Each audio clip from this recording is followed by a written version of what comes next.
Benar Tuhan, Engkau saja yang menjadi tujuan dalam kehidupan kami, dan Engkau saja yang menjadi milik kami Tuhan, dan kami adalah milik-Mu Bapa. Terima kasih Tuhan buat segala berkat, buat segala anugerah, kemurahan dan kebaikan-kebaikan Tuhan yang Tuhan nyatakan dan berikan dalam kehidupan kami masing-masing. Dan saat ini kami datang di hadapan Tuhan, menaikkan pujian pengagungan kepada Tuhan. Dan saat ini juga Tuhan, kami mau belajar dari firman Tuhan. Kiranya Allah menolong kami ketika firman Tuhan dibentangkan kepada kami semua. Kami boleh diberikan hikmat untuk boleh mengerti dan memahami, bahkan lebih daripada itu boleh mau melakukannya dan mengimani dalam kehidupan kami masing-masing. Dan benarlah janji firman Tuhan bagi setiap umat Tuhan yang hidup dalam kebenaran firman Tuhan, maka berkat Tuhan, penyertaan Tuhan akan nyata dalam kehidupan kami semua. Terima kasih Tuhan, berkati kami dalam nama Tuhan Yesus Kristus. Kami siap untuk firman Tuhan, sama-sama katakan amin.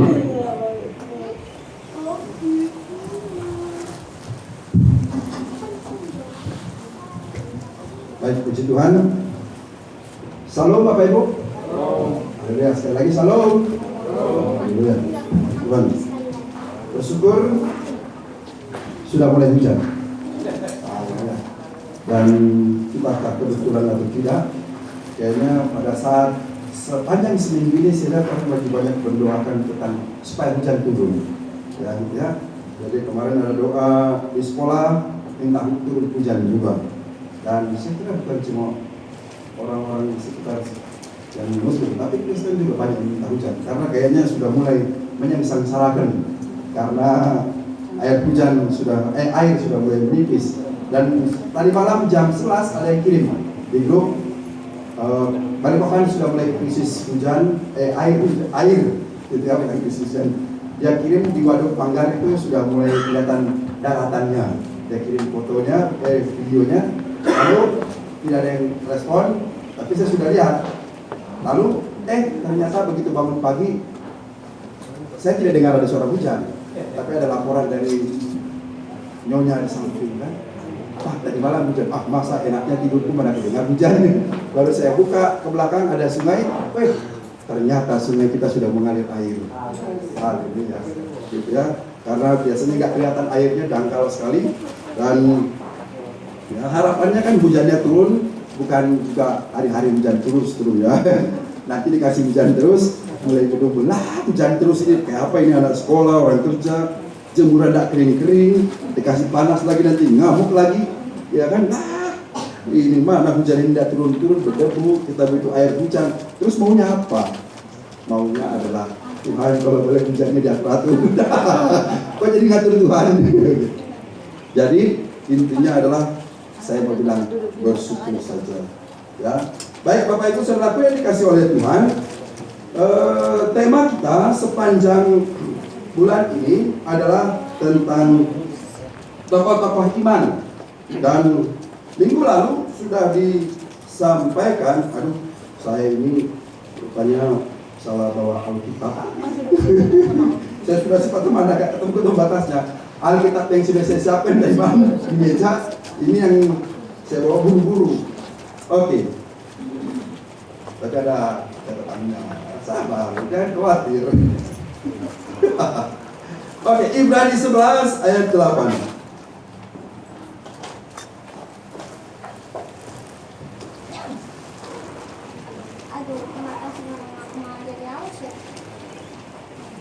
Ibrani 11 ayat yang ke-8.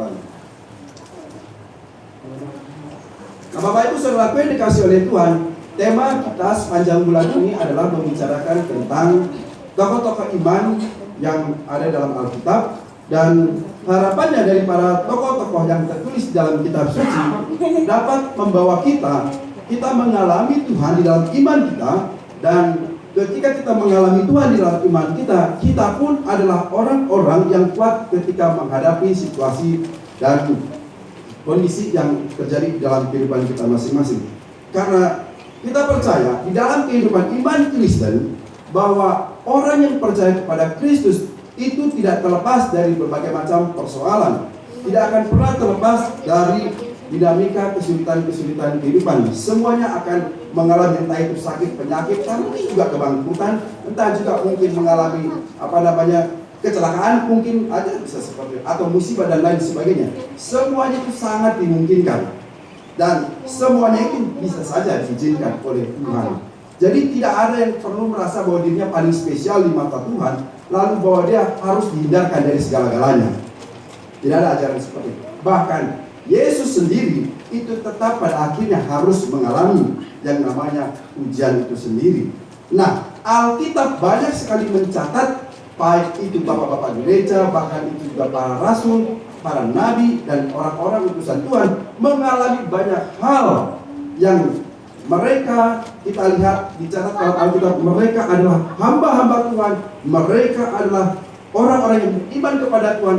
Namun kita lihat beberapa dari orang-orang yang dicatat dalam Alkitab itu, akhir hidup mereka banyak sekali yang tragis. Betul Bapak Ibu? Kita lihat hidupnya sepertinya tidak happy ending.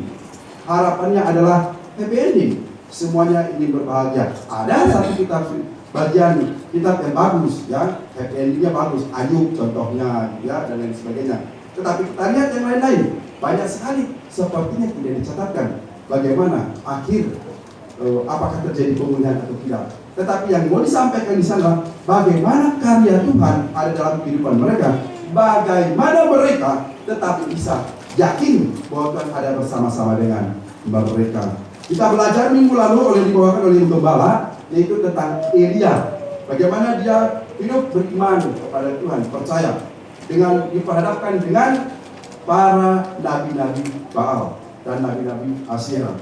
Dan ternyata terbukti bahwa nabi-nabi itu adalah nabi-nabi pembohong, nabi-nabi yang tidak bisa diandalkan, nabi-nabi yang justru membawa mereka ke dalam kesesatan, menjauhkan diri daripada Tuhan. Jadi nabi itu tidak selalu bahwa orang itu akan selalu benar di hadapan Tuhan. Ternyata bisa saja nabi itu adalah bisa juga nabi palsu, nabi yang sepertinya menyampaikan kebenaran, sepertinya menyampaikan kebaikan, tetapi justru yang diperkenalkan bukanlah Allah yang sejati, bukanlah Yesus yang sejati. Kalau yang sekarang itu mereka mengenalkan Allah, tetapi motifnya lain. Mereka mengenalkan Allah, tetapi Allah yang lain seperti yang mereka perkenalkan. Allah yang harus diperkenalkan adalah Allah yang adil, Allah yang penuh kasih, Allah juga yang ternyata harus bertindak tegas. Tetapi mereka hanya seringkali menekankan bahwa Allah itu adalah hanya sebagai sumber berkat, bahwa Allah itu akan memberikan segala sesuatu. Sehingga akhirnya ketika beriman kepada Tuhan lalu tidak mendapatkan segala sesuatu, maka dikatakan berarti imanmu tidak benar atau Allahmu tidak benar. Nah, itu kan tuduhan yang tidak baik. Padahal kita mencatat tidak seperti itu. Kita beriman, itu artinya tanda penyerahan kita sesungguhnya kepada Tuhan. Kita beriman bahwa kita mempercayakan hidup kita, bahwa hidup kita ini adalah milik Tuhan. Dan ketika mempercayakan hidup kepada Tuhan, maka biarkan Tuhan yang berdaulat melakukan perbaikan kita semua. Kita percaya hal itu semua. Namun, bagaimana dengan realita dalam kehidupan kita masing-masing? Hal ini pun terjadi di Alkitab. Bahkan Bapak Abraham yang dicatat dengan begitu luar biasa, ternyata pernah mengalami hal-hal yang meragukan dalam kehidupannya. Kita lihat dari kisah Abraham dan puji Tuhan, penulis Ibrani mencatatkan sebagai saksi-saksi iman. Ibrani 11 ayat yang ke-8, saya akan bacakan buat kita semua. Karena iman Abraham taat ketika ia dipanggil untuk berangkat ke negeri yang akan diterimanya menjadi milik pusakanya. Lalu ia berangkat dengan tidak mengetahui tempat yang ia tujui. Karena iman ia dan diam di tanah yang dijanjikan itu seolah-olah di suatu tanah asing, dan di situ ia tinggal di kemah dengan Ishak dan Yakub yang turut menjadi ahli waris janji yang satu itu. Sebab ia menanti-nantikan kota yang mempunyai dasar yang direncanakan dan dibangun oleh Allah. Karena iman ia juga dan Sarah beroleh kekuatan untuk menurunkan anak cucu, walaupun usianya sudah lewat, karena ia menganggap dia yang memberikan janji itu setia. Itulah sebabnya maka dari satu orang Malahan orang yang telah mati pucuk terpancar keturunan besar, seperti bintang di langit dan seperti pasir di tepi laut yang tidak terhitung banyaknya. Dalam iman mereka semua ini telah mati sebagai orang-orang yang tidak memperoleh apa yang dijanjikan itu, tetapi yang hanya dari jauh melihat dan melambai-lambai kepadanya, dan yang mengakui bahwa mereka adalah orang asing dan pendatang di bumi ini. Perhatikan ayat yang ke-19, ayat 17, bacakan 17. Karena iman maka Abraham, tatkala ia dicobai, mempersembahkan Ishak. Ia yang telah menerima janji itu rela mempersembahkan anaknya yang tunggal, walaupun kepadanya telah dikatakan, keturunan yang berasal dari Ishaklah yang akan disebut keturunanmu. Karena ia berpikir bahwa Allah berkuasa membangkitkan orang-orang sekalipun dari antara orang mati, dan dari sana ia seakan-akan telah menerimanya kembali. Bapak Ibu saudaraku yang dikasih oleh Tuhan, penulis Ibrani menuliskan tentang kesaksian iman berbagai macam tokoh-tokoh dalam perjanjian lama. Termasuk di dalamnya adalah Abraham. Dan Abraham yang paling sering kita kenal sebagai bapak orang beriman. Dan dari sekian banyak tokoh-tokoh iman ini, dan mau tidak mau, dan sepertinya inilah yang paling sering kita perdengarkan, bahwa siapakah bapak orang beriman? Abraham. Siapakah bapak segala bangsa? Abraham. Siapakah bapak dari segala agama, tiga agama di muka bumi? Abraham. Gitu kan? Walaupun nanti terjadi kontroversi, salah Pak, Ibrahim. Menurut mereka begitu ya. Nah, ini juga yang menjadi kontroversi ketika film yang kita tonton sudah beredar itu ya. Sebenarnya yang buat kontroversi cuma satu orang itu saja begitu ya. Cuma saya tidak tahu kenapa otaknya begitu, ya kan? Apakah memang mau film itu harus sesuai dengan maunya dia? Begitu. Tapi ternyata tidak semua punya pemahaman seperti itu. Hanya orang itu saja memperdebatkan atau ingin film itu dihentikan karena dianggap melarang, ya, is only son, gitu ya, ya, is only son, ya. Jadi karena itu dianggap, ya betul, son, ya sudah. Ya. Jadi dalam is only son itu dia orang mereka atau seorang itu dan beberapa kawan-kawanannya begitu, mereka tidak mau film itu ada karena dianggap tidak sesuai dengan keyakinan agama mereka. Menjadi pertanyaan, apakah harus sesuai? Karena toh ini adalah film yang dibuat dengan narasi dari kitab suci Kristen atau kitab suci Yahudi begitu. Dan Kristen dan Yahudi tidak ada persoalan dalam hal ini. Nah, dari mereka mungkin ada sedikit persoalan karena ada versi yang menurut mereka berbeda. Versinya adalah ketika misalnya disebutkan bahwa yang seharusnya disembelih itu adalah Ismail. Tetapi kan pertanyaan, tidak ada yang disembelih sebenarnya. Baik Ishak maupun Ismail tidak disembelih. Jadi benarlah ada yang bilang, ngapain repot-repot memperdebatkan siapa yang disembelih? Toh juga dua-duanya tidak jadi, gitu kan? Yang disembelih itu pada akhirnya adalah domba, gitu ya. Tetapi kan harus bagaimana? Harus tetap dipilih. Nah, kalau memang harus dipilih, maka kitab suci lah, Kristen lah yang benar. Atau karena itu dituliskan dengan secara jelas bahwa itu Ishak. Nah, di kitab yang lain itu setelah saya runut dan nonton di berbagai macam YouTube dan beberapa para ulama-ulama terkenal di bangsa ini, ternyata tidak pernah disebutkan. Memang ada ayatnya, tidak ada ayatnya, satu nama pun disebutkan. Nah, sehingga mereka main tafsir. Jadi ada dua ulama besar, ya, dari pandangan ulama-ulama dari ya Umar, Khattab dan lain sebagainya, ya, dan mereka berpandangan, yaitu ulama yang barisan pertama mereka bilang Ismail, barisan yang kedua mereka mengatakan itu adalah Ishak. Lalu akhirnya mereka berpandangan begini, sekalipun bahwa ternyata mereka berbeda pandangan, maka mereka tidak perlu ribut karena itu bukan substansinya. Menurut pandangan mereka begitu, itu bukan substansinya yang harus dicapai. Nah, kalaupun akhirnya Kristen memakai Ishak, ya karena memang tertulisnya ada seperti itu, ya sudah, gitu kan. Jadi yang nggak usah maksa-maksa. Ajaran kita harus diubah sesuai dengan ajarannya mereka. Gitu. Jadi kita juga bawanya santai-santai saja, yang paling gerakan mereka sendiri. Nah, oleh karena itu Bapak Ibu Saudaraku, kembali lagi ke poin ini, bagaimana kita melihat bagaimana Abraham dipanggil oleh Tuhan. Dan Abraham ini ketika dipanggil oleh Tuhan, waktu ketika namanya Abram, dia tinggal di daerah Ur Kasdim, di daerah Haran, yaitu daerah tanah Mesopotamia. Dalam Kejadian 12 kita lihat berapa usia Abraham ketika dipanggil oleh Tuhan, sehingga janji-janji yang sepertinya kita lihat kok gampang sekali janjinya digenapi. Benarkah seketika itu, seinstan itu janji itu digenapi? Kita lihat di ayatnya, di pasal yang ke-12 ketika Abraham dipanggil oleh Tuhan. Abraham dipanggil oleh Tuhan itu tertulis di sana ketika dia berusia 75 tahun, Bapak Ibu Saudaraku. Dan Sarah diperkirakan usia 65 tahun.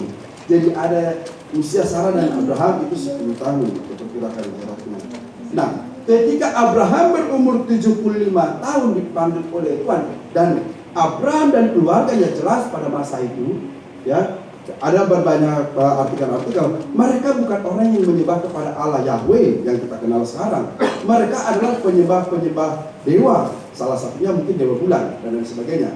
Mereka adalah penyembah dewa. Tetapi entah kenapa dengan kedaulatan Tuhan, Tuhan memanggil Abraham, membawa Abraham keluar dari kampungnya menuju ke suatu tempat, dan tempat itu sendiri tidak pernah disebutkan oleh Tuhan kemana.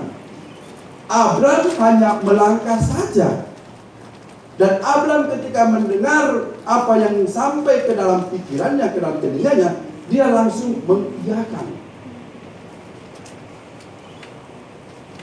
Dan ketika Abraham melangkah di usianya itu 75 tahun itu, maka Allah pada saat itu juga menyampaikan sebuah janji tentang tempat tinggal kepada Abraham.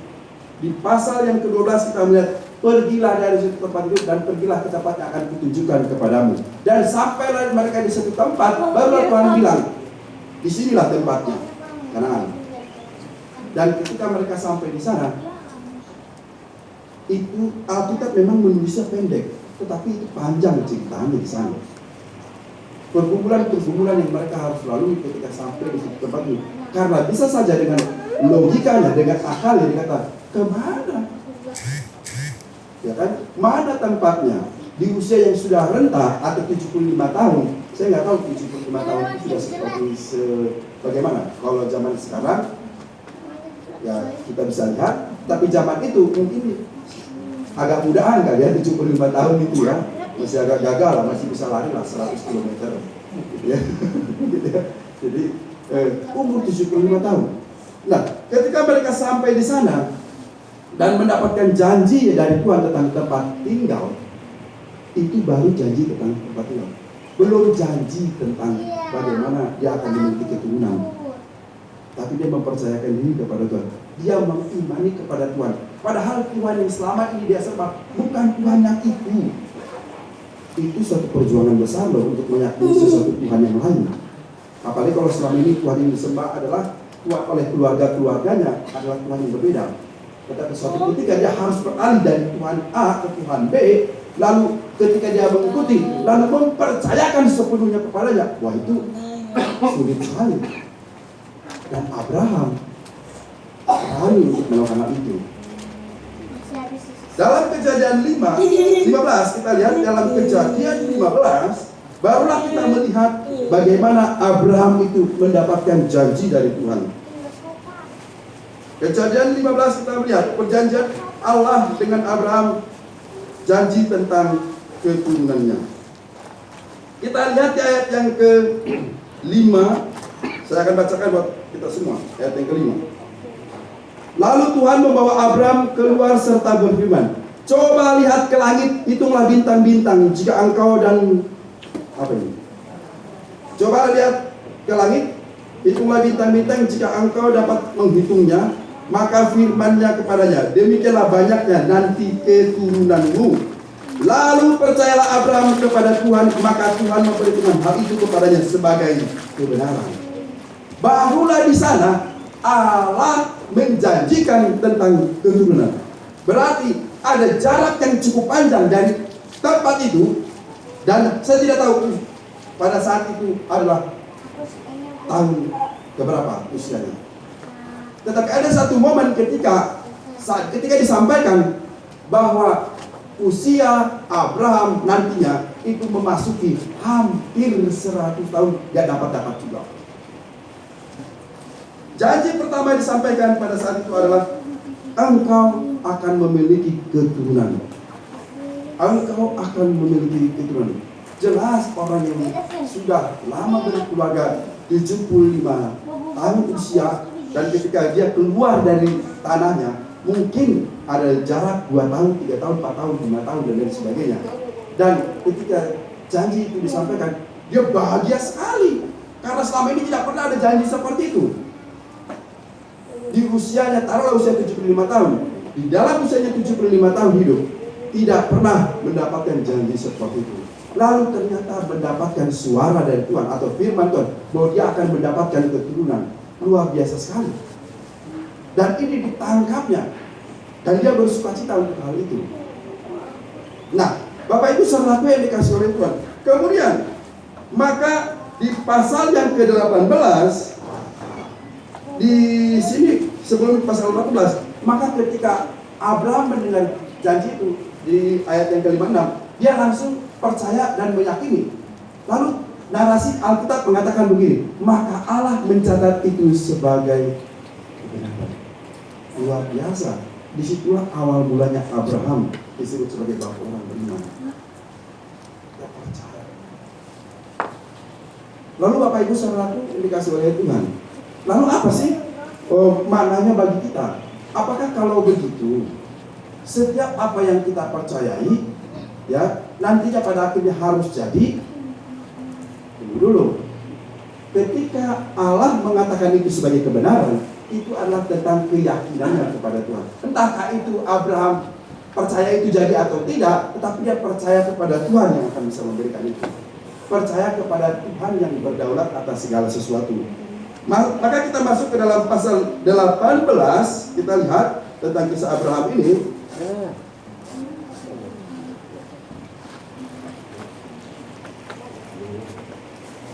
Perhatikan di sini ayat yang ke-12. Apa itu?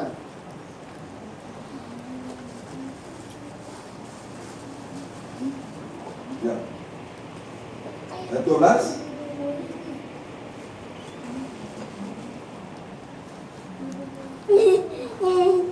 Nah, silakan bacakan.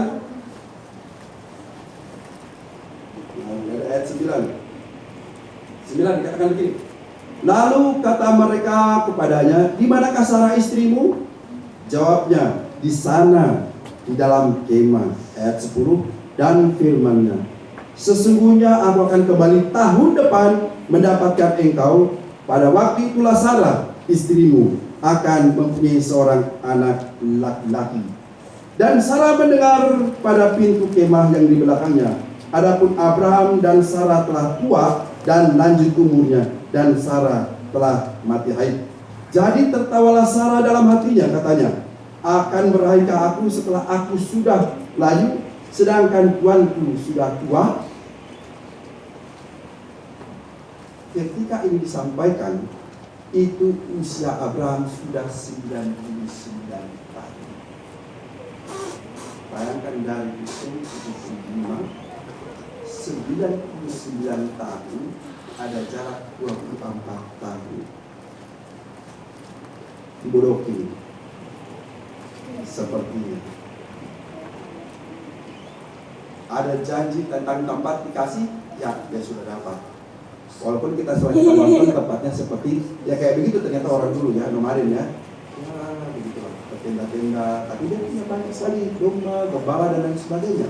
Yang para pembantu-pembantunya, berarti dia termasuk orang kaya. Pada zaman itu dianggap seperti itu. Lalu ternyata dia tidak memiliki keturunan. 24 tahun kemudian diulang lagi sama Tuhan Allah. Bikin sakit hati aja, ulang-ulang, gitu kan? Lalu akhirnya Sarah yang mendengar itu ketawa, karena rasanya tak mungkin. Dan secara itu memang tidak mungkin. Ketika itu disampaikan, tahun depan, maka benarlah di usianya yang ke-100 dan usia Sarah 90 hampir 91, maka lahirlah Ishak. Maka lahirlah Ishak. Usia Abraham telah 100. Kita lihat di pasal 21.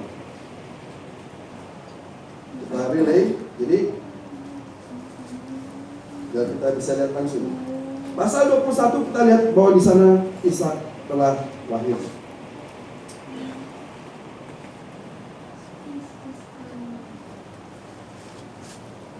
Tuhan memperhatikan Sarah seperti yang difirmankannya, dan Tuhan melakukan kepada Sarah seperti yang dijanjikannya. Maka mengandunglah Sarah, lalu ia melahirkan seorang anak laki-laki bagi Abraham dalam masa tuanya, pada waktu yang telah ditetapkan sesuai dengan firman Allah kepadanya. Nah, Bapak Ibu saudara yang dikasih oleh Tuhan, ketika janji yang diberikan Allah kepada Abraham lalu diimani dan dia beriman kepada Tuhan. Sebenarnya dia beriman kepada Tuhan bukan hanya karena janjinya, tetapi karena dipanggil oleh Tuhan. Lalu dia beriman kepada Tuhan, lalu Tuhan memakai dia. Dan kemudian ada janji yang diberikan oleh Tuhan kepada Abraham. Dan janji itu akhirnya tergenapi di usianya yang ke-100 tahun, di mana dia sudah tua dan lalu. Nah, Bapak Ibu saudaraku yang dikasih oleh Tuhan, lalu kita mulai berpikir dalam hati kita, kalau begitu setiap janji Tuhan pasti akan bisa raih. Kita klaim janji Tuhan, kita pegang firman Tuhan, nanti kita akan mendapatkan segala sesuatu. Saya bilang itu ngawur, tidak seperti itu. Kisah Abraham dituliskan adalah untuk menyatakan bagaimana pemilihan Tuhan kepada umat Tuhan. Kisah Abraham dituliskan sebagaimana untuk menyatakan tentang silsilah suatu bangsa yang besar. Ada suatu rencana atau rancangan Tuhan untuk bangsa Israel, nanti disitulah cikal bakalnya. Jadi ini tidak bisa dijadikan klaim bagi setiap manusia bahwa kalau begitu orang yang tidak memiliki keturunan selama dia beriman seperti Abraham nanti akan memiliki keturunan. Tidak begitu konsepnya. Bahwa ketika kita beriman kepada Tuhan, ya itu artinya penyerahan diri kepada Tuhan. Bahkan kalau akhirnya kisah Abraham dituliskan bagaimana Sarah mengandung dan ada janji-janji Tuhan di sana, itu berbicara tentang bagaimana janji Tuhan untuk mendatangkan juru selamat datang ke muka bumi ini melalui keturunan Abraham, Ishak dan Yakub dan lain seterusnya. Jadi begitu cara kita memahami kitab suci. Bahwa kalaupun akhirnya kita memiliki pergumulan bahwa saya Tuhan merindukan ada berkat Tuhan, ada kemurahan Tuhan dinyatakan dalam kehidupan kami, ya memang kita harus berjuang, kita harus berusaha. Mungkin ada di antara kita yang saat ini sedang berdoa dan berharap, Tuhan kami merindukan di tengah keluarga kami. Salah satu contohnya misalnya adalah keluarga Bu Kris, ya, kita lihat bersama-sama hari ini. Inilah mungkin ada di Zoom. Mereka tentu sangat merindukan hal-hal seperti itu. Ada keturunan di dalam rumah tangga mereka. Kita juga sangat menghindari, kita mendoakan, kita dukung sama-sama. Kita berharap sekali sama Tuhan. Kenapa tidak? Kan kita punya Tuhan Allah yang luar biasa. Kita meyakini itu, kita beriman kepada Tuhan. Dan tentu juga berusaha. Tetapi akhirnya kita harus yakin bahwa Tuhan tidak mungkin merancangkan yang hidup. Walaupun sulit untuk diterima, betul, saya katakan pasti sulit untuk menerima. Bukankah kita ketika beriman bahwa Tuhan akan selalu beri? Nah, ini ajaran-ajaran begini yang salah. Ajaran begini yang salah. Tidak selalu Tuhan beri. Kalau kita beriman, itu adalah untuk bagaimana kita mengandalkan diri kepada Tuhan dan yakin Tuhan memberikan yang terbaik bagi kita semua. Saya tidak tahu bagaimana memahami konsep yang terbaik bagi kita semua. Dan Tuhan punya caranya sendiri. Tuhan punya caranya sendiri. Dan ketika bahkan mungkin ada keluarga yang memiliki anak yang sempurna, lalu ada keluarga yang memiliki anak yang kekurangan, itu pun adalah pilihan daripada Tuhan. Itu pun adalah bagaimana dia harus mendidik, bagaimana dia harus bersyukur, membawanya kepada Tuhan. itu pun adalah berkat Tuhan. Walaupun sepertinya itu sulit, bagaimana kita mau bilang itu berkat Tuhan? Habis waktu saya ngurus dan lain sebagainya, habis uang kami dan lain sebagainya. Lalu kita yang mulai melihat sepertinya gampang sekali. Oh tunggu, kau dapat jatah, kau rasakan. Maka jauh-jauh lah. Ya, ketika ada orang yang mengalami, doakan itu supaya dia keluar. Jangan membandingkan dengan kita. Karena kalau kita bilang, wah itu ya, oh itu ya, tidak. Itu ujian bagi dia. Dan ujian bagi kita adalah mendukung dia, tidak menjatuhkan dia. Ya, orang-orang seperti kita tentukan, kita hibur, tetapi jangan juga memberikan klaim-klaim janji palsu. Akhirnya kalau akhirnya itu tidak dapat, dia akan kecewa sekali. Nah Bapak Ibu Saudara yang dikasih oleh Tuhan, Abraham adalah contoh tentang iman dan ujian. Bagaimana dia beriman kepada Tuhan, tetapi dia tetap yakin kepada Tuhan bahwa di dalamnya ada satu rancangan yang besar yang diberikan oleh Tuhan. Nah kita lihat kembali di pasal yang ke-22. Setelah semua dapat, apa yang terjadi? Kita lihat di pasal 22. Disinilah mulai kisah Abraham akan segera berakhir, gitu ya. Kita lihat pasal yang ke-22, kepercayaan Abraham diuji. Pada akhirnya segala berkat yang kita peroleh akan diuji oleh Tuhan. Kesehatan kita, kedudukan kita, apapun yang paling berharga dari kita, pada akhirnya itu adalah semua ujian daripada Tuhan. Kita melihat di ayat yang kedua, ayat yang ke-7 dikatakan seperti ini.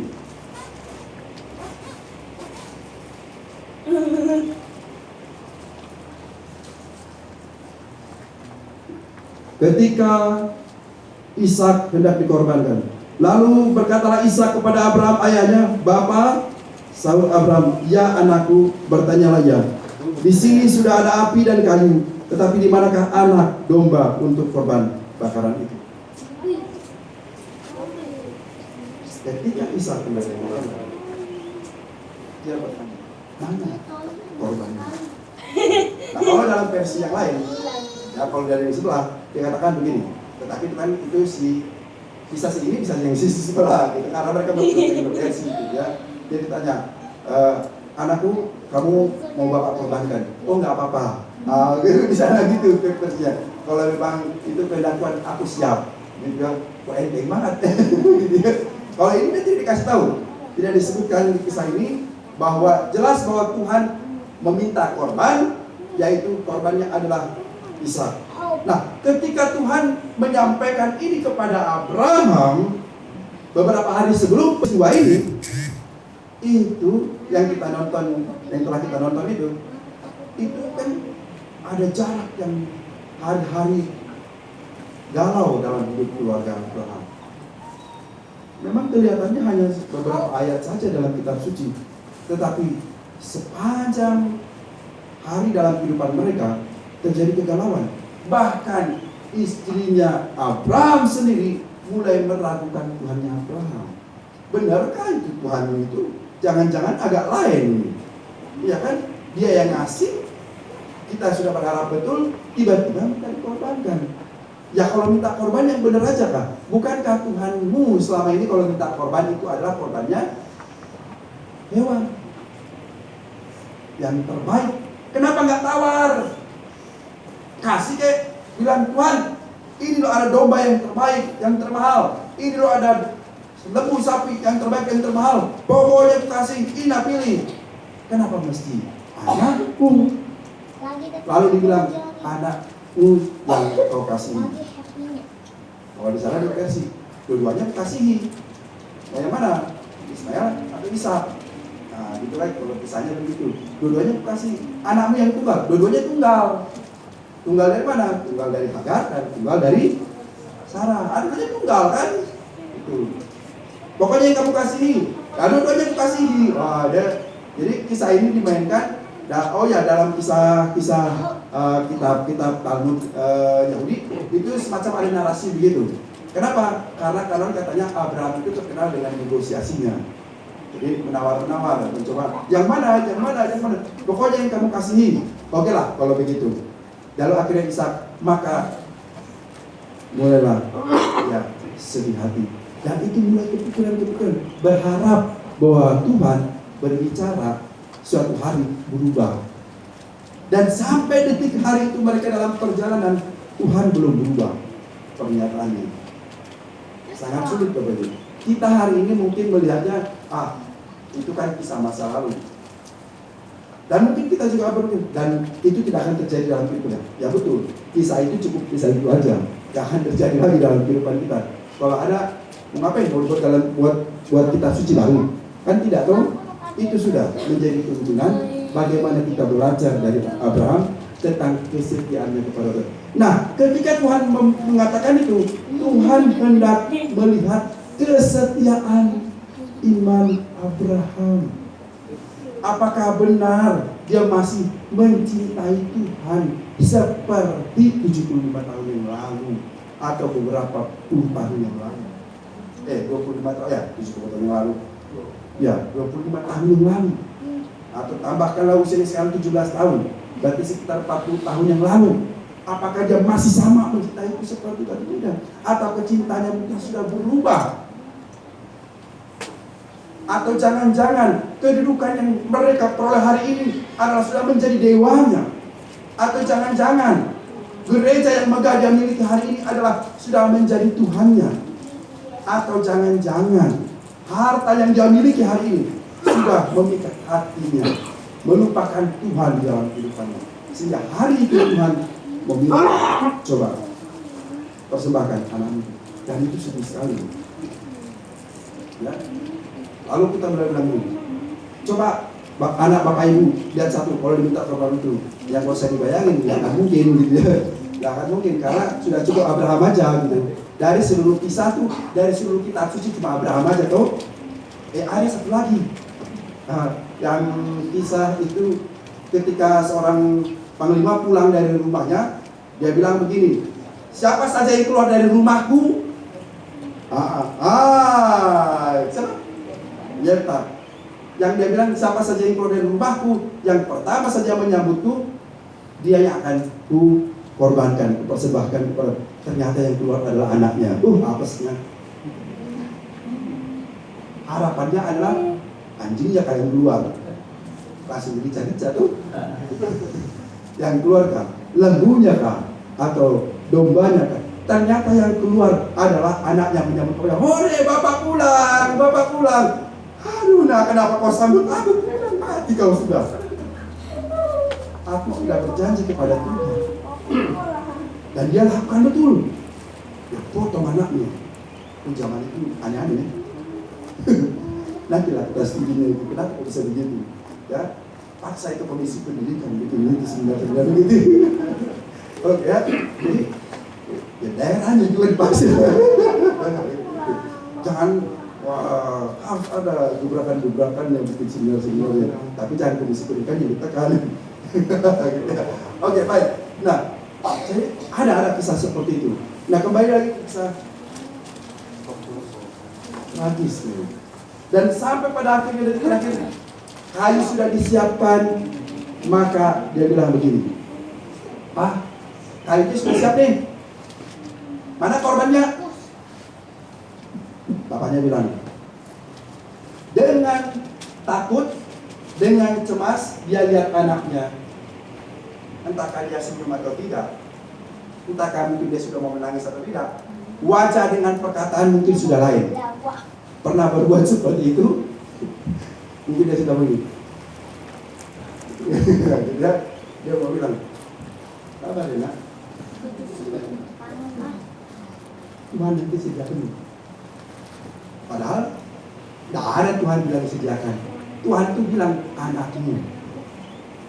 Hatinya, pikirannya, kamu nak korbannya. Tapi mulutnya bilang, nanti Tuhan kasih ada. Nah, rasanya bisa saja begitu. Lalu si anak dengan dia tidak tahu hidupnya tinggal di tanduk. Ya kan? Tapi setelah detik harinya sudah sampai di tempat, Abraham berharap, mana ini Tuhan ini? Main di mana ini Tuhan ini sahabat saya ini? Kalau itu Tuhan jawab, loh kenapa main? Karena aku bilang anakmu, aku tidak bilang sediakan. Tapi Abraham tulis di situ, Abraham mengatakan Allah yang akan sediakan. Dan Alkitab mencatat itu sebagai sebuah kebenaran lagi loh. Itu disebut sebagai keyakinan iman lagi. Abraham datang pertengah perjalanan, belum pernah dalam sejarah kehidupannya dia melihat ada orang mati bangkit. Belum pernah dalam sejarah kehidupan Alkitab mencatat, belum pernah ada orang mati bangkit. Tetapi dia yakin bahwa ada kebangkitan. Bahkan daripada itu juga dia yakin Tuhan yang akan sediakan.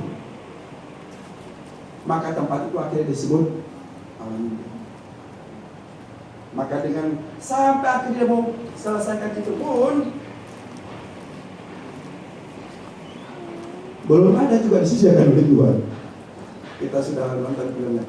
Bahkan betul-betul pisau itu sudah mau ditancapkan. Baru dikatakan Abraham. Bukan anak itu berubah menjadi domba. Tidak. Tetapi anak itu dilepaskan. Lalu Tuhan betul-betul sediakan domba di sana. Teruji lagi. Abraham adalah contoh bagaimana kita beriman kepada Tuhan, bagaimana kita meyakini Tuhan di dalam detik-detik terakhir dalam kehidupan kita. Ketika tidak ada lagi pengharapan, sekalipun mulut dan perkataan kita mungkin berkata, sepertinya hati ini tuh sudah gak bisa lagi berharap bahwa yakin Tuhan itu akan tolong gitu. Tetapi perkataan yang baik yang keluar dari mulut itu menjadi kekuatan yang luar biasa. Sepertinya pikirannya itu sudah kalut, tidak tahu lagi mengapain. Tetapi mulutnya memperkatakan bahwa Tuhan bisa membuat sesuatu yang jauh di luar prediksi kita semua. Namun caranya saya tidak pernah tahu. Kita tidak akan pernah tahu cara-cara Tuhan menolong kita. Ketika Tuhan memberkati kita, kita bersyukur kepada Tuhan. Tuhan terima kasih karena Engkau memberikan aku anak, memberikan aku keturunan. Tuhan terima kasih karena Engkau memberikan aku naik jabatan. Tuhan terima kasih karena Engkau memberikan proyekku berhasil. Tuhan terima kasih karena Engkau memberikan aku rumah tangga yang baik. Tuhan terima kasih karena anakku sekarang bisa masuk ke perguruan tinggi yang harus bagus. Tuhan terima kasih karena hari ini aku bisa makan, ada rezeki yang Tuhan berikan. Tetapi ketika dalam menghadapi suatu kesulitan, lalu bagaimana sikap kita? Bagaimana sikap kita mensyukurinya? Apakah kita bisa melihat bahwa itu pun adalah bagian ujian daripada Tuhan? Beda kalau itu adalah karena ulah dan kesalahan kita sendiri, Bapak Ibu. Seringkali saya katakan berbeda kalau itu adalah karena ulah dan kesalahan kita sendiri. Ya, itu namanya bukan ujian. Itu mah namanya ya sesuatu yang kau cobai sendiri, kau buat sendiri. Dan syukur kalau akhirnya setelah ditegur bertobat, kan begitu ya, bertobat puji Tuhan, ada nilai di situ. Tetapi kalau tidak, maka celaka sendiri. Tetapi kalau kita sudah hidup baik, hidup sungguh-sungguh kepada Tuhan, lalu ternyata Tuhan izinkan sesuatu yang tidak sesuai dengan prediksi kita, yang tidak pernah kita harapkan, maka nyatakanlah bahwa sesungguhnya itu pun adalah cinta kasih sayang Tuhan kepada kita sendiri. Bukankah Abraham dikasihi Tuhan dan itu boleh terjadi kepadanya? Bukankah Abraham dipandang oleh Tuhan, dilihat oleh Tuhan, dikasihi oleh Tuhan, dan dia diizinkan? Dan ujian-ujian yang dialami kan bukan cuma bagaimana anaknya dikorban, tapi sepanjang kehidupannya dia mengalami hal yang sulit juga. Tetapi dia tetap berprasangka baik kepada Tuhan. Nah, Bapak Ibu saudaraku yang dikasih oleh Tuhan, mari kita belajar bahwa Allah dalam seluruh kehidupan kita adalah Allah yang mampu menyediakan yang terbaik bagi kita semua. Selama kita masih berjuang, selama kita berusaha dengan sebaik-baiknya, selama kita menjaga iman kita, dan selama kita hidup di dalam Kristus Tuhan, maka ujian-ujian itu akan terus ada dalam kehidupan kita. Dan pada akhirnya kita akan hidup tampil sebagai orang-orang yang menang. Terkadang seringkali juga bahwa ketika menjadi orang Kristen tidak selalu bahwa nanti kelihatannya harus happy ending, tidak mesti. Ada orang yang berjuang dengan iman ketika dia sakit sampai akhir kehidupannya, sakitnya tidak pernah kunjung sembuh, tetapi imannya tetap percaya kepada Tuhan. Lalu dia meninggal. Tuhan pelihara imannya. Dia tidak mendurhaka kepada Tuhan. Dia tidak marah-marah sama Tuhan. Ada orang ketika dia rumah tangganya hancur, lalu akhirnya suatu ketika Tuhan pulihkan kembali, puji Tuhan. Ada orang ketika usahanya berhasil, lalu suatu ketika dia harus turun, dan sampai akhir hayat hidupnya ternyata tidak naik lagi, tetapi dia tetap bisa beriman kepada Tuhan. Puji Tuhan. Itulah nilai hidup. Hatinya kita dijaga oleh Tuhan. Ya syukur-syukur kalau akhirnya dia bisa berjuang hidup, naik lagi kembali. Itulah hidup. Maka banyak-banyaklah lihat kehidupan di luar sana. Orang-orang Kristen di luar sana banyak yang jauh lebih terpuruk daripada kita semua. Tapi mereka bagaimana? Apakah mereka tidak beriman? Beriman Bapak Ibu. Ya, jalan-jalan. Ya, kalau di Jakarta itu banyak persekutuan para orang rongsok. Mereka ngomongin tentang berkat Tuhan, janji kekayaan dan sebagainya. Gak mungkin, gak akan nyambung. Bagi mereka yang jelas adalah berkat dan janji Tuhan, hari ini saya bisa makan. Ya kan? Maka benar yang dibilang oleh firman Tuhan. Berikanlah kami pada hari ini makanan kami yang secukupnya. Asal ada makanan dan pakaian, cukuplah. Jadi daripada itu, alhamdulillah, puji Tuhan. Bekerjalah, berusaha. Tetapi kami utamalah asal ada makanan. Kalau ada makanan, berdoa pun tenang. Ada pakaian, nyanyi pun nyaman. Ada makanan, ngomong salam pun lega. Salam. Kalau lapar, mau ngomong salam, bagaimana? Sudah pas kan jamnya lapar. Jadi aku asal ada makanan dan pakaian. Lebih daripada itu, puji Tuhan. Puji Tuhan. Janganlah berkata. Itulah janji pemeliharaan Tuhan dalam kehidupan kita semua. Tapi Pak, di rumah kami kurang terus makanan, berarti yang salah. Gitu ya, ganti sama ubi. Kalau kurang beras, ya. Artinya adalah, yuk, yakin Tuhan akan telah pelihara. Orang di luar sana yang tidak beriman saja kepada Tuhanmu dan Tuhan kita, bisa kok. Karena hukum alam ini mengatur siapa yang berusaha, dia akan mendapat. Itu hukum alam. Dan itu berkat alam raya ini memang begitu dikasih oleh Tuhan. Jadi jangan merasa bahwa, saya orang percaya kepada Tuhan, pasti saya akan lebih diberkati segala-galanya daripada orang di luar sana. Tidak begitu konsepnya. Sama tetangga saya, ya, punya mobil 2, saya tidak punya mobil. Gitu, para muslim biasa aja tuh. Hubungan kami baik. Dia sholat, saya ke gereja, saya berdoa. Terus saya mau bilang Tuhan dia lebih hebat, iman dia lebih hebat, kan enggak, ya kan? Semua ada ya, jadi jangan membanding-bandingkan kita beriman.